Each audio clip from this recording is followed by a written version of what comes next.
Wow. I'm actually on time for one of these for once. So, we got the new update notification, and we're going to go ahead and check it out here. Oh, starting off with a remix. We have Guinivere's remix, and then... Who's the other one? Okay, so we have Heidr and Guinivere getting their remixes. Heidr could be an interesting one. She does have some very interesting tools to work with.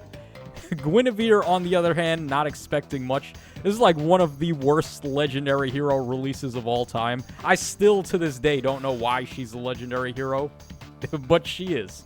So, Speed and Res Unrest is going to be her upgraded B skill. I guess that's okay for fodder.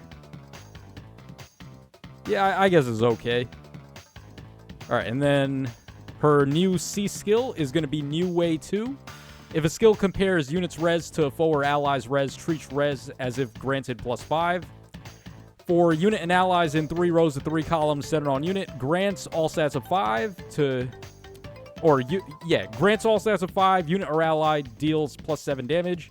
Reduce damage from foes' attacks by 7, and grant special cooldown count -1 to unit or ally before their first attack, and restore 10 HP after combat. And then grant special cooldown charge +1 to unit per attack. Neutralize effects that guarantee foes' follow-ups and prevent units' follow-ups, and also, if decreasing the speed difference necessary to make a follow-up by 10 would allow a unit to trigger a follow-up, then you get Potent 100. Kind of bare bones. The support is what they really should have buffed, if anything, and they didn't really buff it that much. So, yeah, kind of an RIP, but, I mean, was anyone expecting anything out of Legendary Guinevere? Probably not. All right, let's go ahead and move on to Heidr now. This is the more interesting of the two, obviously. So, Gold Serpent Plus. 1 range, this skill is treated as a rally assist skill. Grants the following effects to unit and target ally for 1 turn. From turn 1 on, grants attack and speed up X, where X is equal to the number of turns times 3 with a max of 9. Enables Canto 1, and grants unit can move 1 extra space. Oh, that's new. And then from turn 2 onwards, grants Treachery and Speed Liberate. And from turn 3 onwards, grants Dual Strike and Times Gate. Okay, so they added Speed Liberate and Times Gate there. Interesting. And then grants another action to unit. So the other action to unit would be granted to Heidr in this case. And obviously, this being a rally skill and all, you're free to give her the Byleth Ring. And then not only is she giving herself an extra action, she's giving the ally an extra action as well. Unit can move through foes' spaces. Wait a minute. Wait, she has pass now? If the total value of unit's bonuses is equal to 0 during combat, then unit deals +Y damage. Excluding AoEs, Y is the highest total bonuses among allies on the map with Treachery active. That's very interesting. So she gets Treachery even if she has no stat bonuses herself. She just borrows them from the allies. Huh. Well, we're headed in the right direction with Heidr, I'll say that much. Now they need to cook with her weapon. But, yeah, I mean, it was obvious. Heidr was one of the ones I was expecting would be pretty interesting. And then she's getting Attack and Speed Favor as her new B skill, which is obviously very good. I mean, she's already a rally bot, so why not double down on that and make her even better? Yeah, no problems at all. No issues, no complaints from me. Alright, so these are going to be the upcoming Ephemera codes. We have the original Diamant, and then we have also Summer Female Alir. And then for the 4-star manuals, we have Severa. Or, not Severa, Selena. You have Tailtew, we have Jacob, and then we have the Valentine Conrad, and then we have the fallen male Robin, aka Grima from the Good Demote banner, where he's actually a really good arena unit, and even more so if you give him Rise Above and Patience like I have. We could actually go ahead and check that out right now, I think. I have him set up as my friend unit, because right now he's the unit that I'm the most proud of. Which is pretty... I mean, that's just telling, right? Like, who's spending money on the game? Not me. If the most proud of unit that I own is a +10 free-to-play unit. But yeah, I mean, look at this build. This is exactly what you want to do. This is what your arena armors should be looking like right now. So, Yeah, I'm pretty satisfied with this guy, and it would have been nice when I had him at +9 for ages if we would have gotten the Ephemera code then. But I guess better late than never. That could help somebody out that's still in the process of merging him up. Okay, so those are going to be the Ephemera codes. All right, moving on. These are going to be the refines for the next batch. So we have Basilio. We have Ascended Joshua. Okay, yeah, one of the most rizzed up Ascended heroes. If only the Ascended heroes followed the same trajectory as that Joshua, where he was a complete what-if unit. If Joshua actually became the king of Jahana, which would have been awesome, but he doesn't go through with it because, I mean, he likes to gamble. He's a gambling dude, man. He don't like to rule a country. He's more interested in just gambling away, getting money. All right, then we have Brigand Boss. I think that guy has a name, actually, doesn't he? Does Brigand Boss have a name?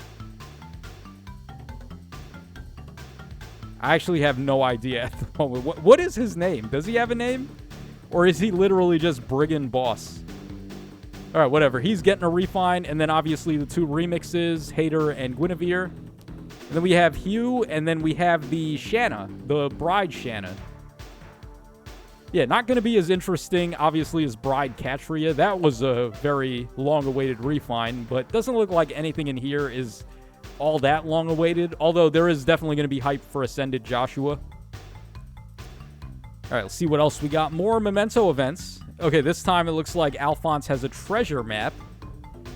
So, what's going on here? Alphonse and Kieran are going to go on a treasure hunt?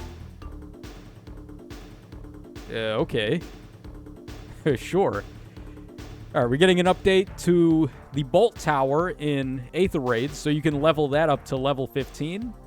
And then we're getting 2 new tracks added to the concert hall. Pleasure Capital from Fire Emblem Fates and The Darkness from Fire Emblem Echoes.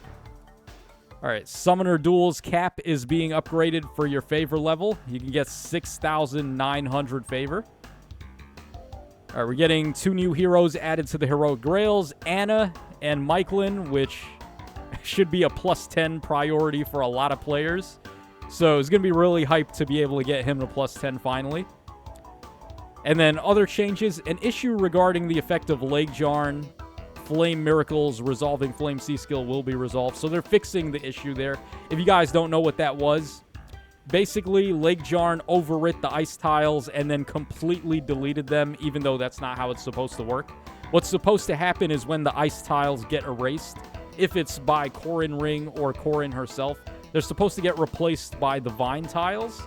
So, at the very least, even if the tiles go away, you still have some kind of replacement tile to put in their place.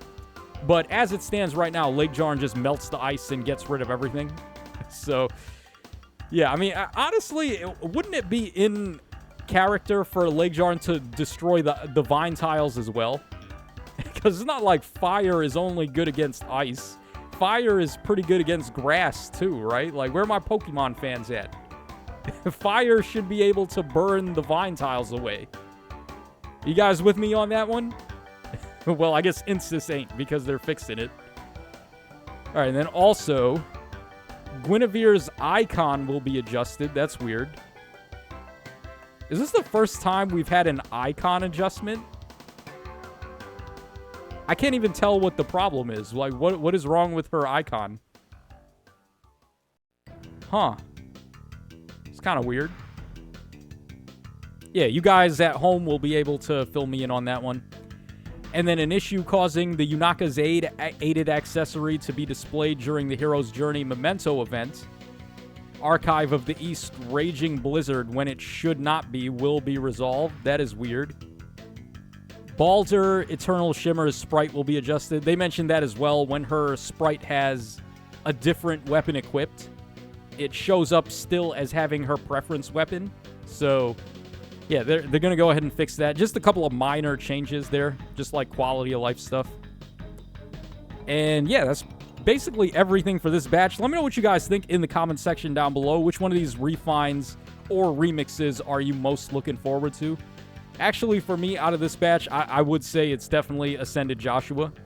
I mean, like I said, he was the first Ascended hero, and he was definitely one of the most hype ones as well. So if only they had kept up the theme of the Ascended Heroes being a what-if scenario, where it's a version of the character that we never got to see, I think they might have actually sold a little bit better. But unfortunately, that's not the case. Also, of course, it would have helped if you get more than one copy of the floret every time you summon an Ascended Hero. But the fact that they made it one and done, that was just a dumb idea. So, yeah, this is your boy Tacho signing out. Hope you guys enjoyed it, and I will catch y'all again on the flip side.